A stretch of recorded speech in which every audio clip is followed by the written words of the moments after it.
Now, in regard to the song,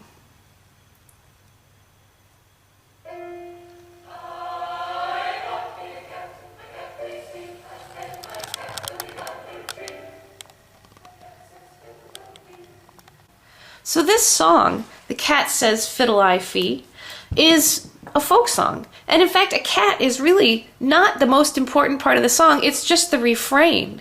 So maybe this song isn't so much about a cat as it's about something else. Well, if you listen to the song all the way through, you might realize that every verse has a different sound that these different animals all make. And that's really the purpose of the song. It's a folk song sung partly to enjoy all the different sounds that one could make. It's a little bit like the song E-I-E-I-O.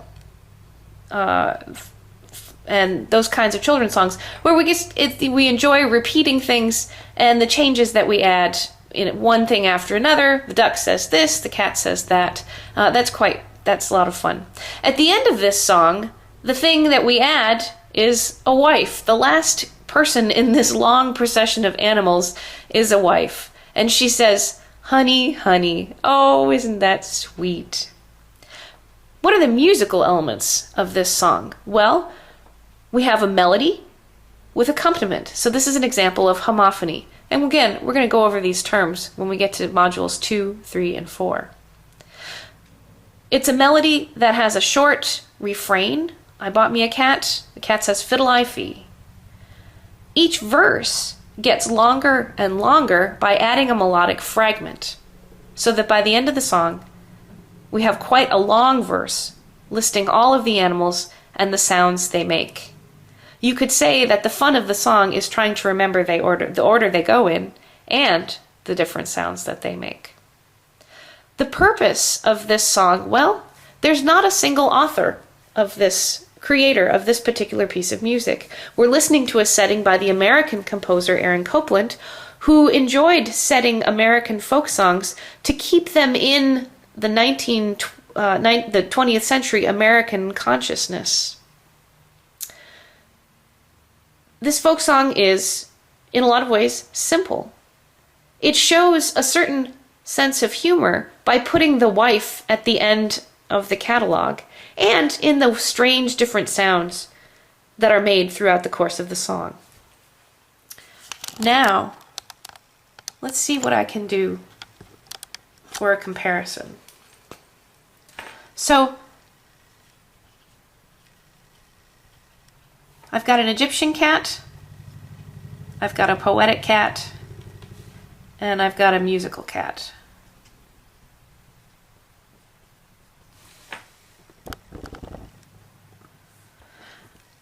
How do they compare across the different media? The Egyptian cat, by means of lines and shape, gives us a sense of alertness.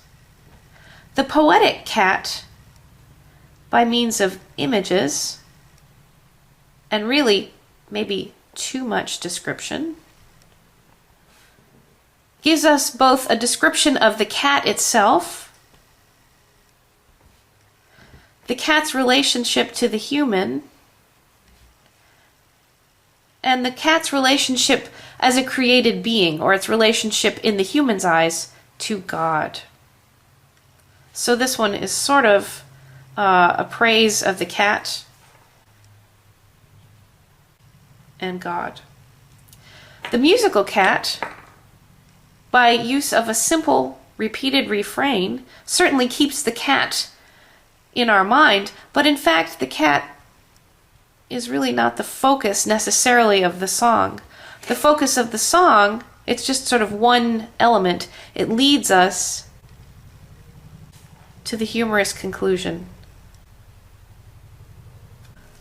3 different points of view of 3 different examples that use cats. 3 different media that use that subject of cat, but get us to quite different points of view. You could say the Egyptian one and the poetic cat are similar because this Egyptian cat, hey, it's a religious symbol for burial. The poetic cat is used for religious adoration. This musical cat is a secular one. It's not used for any sort of worship or anything at all. You can also say, well, how do the creators feel about cats? These two seem to describe the cat most closely, while the musical one hardly describes the cat in any way. My point of view? Well, I really enjoy the detail and the way that these descriptions of cats tally with my own observations of how my own cats behave and how they sit and look and get static electricity and meow and all that kind of thing. So I enjoy the similarities of these things to my own experience. The musical cat, I like this song. I like the way the melody's constructed. I like the humor of the progression of the animal elements. And I have to admit that I like to imagine that perhaps when I'm not around, okay, this is going to sound kooky, maybe this is the kind of thing that a cat hums to itself. Cat says, "Fiddle-I-fee."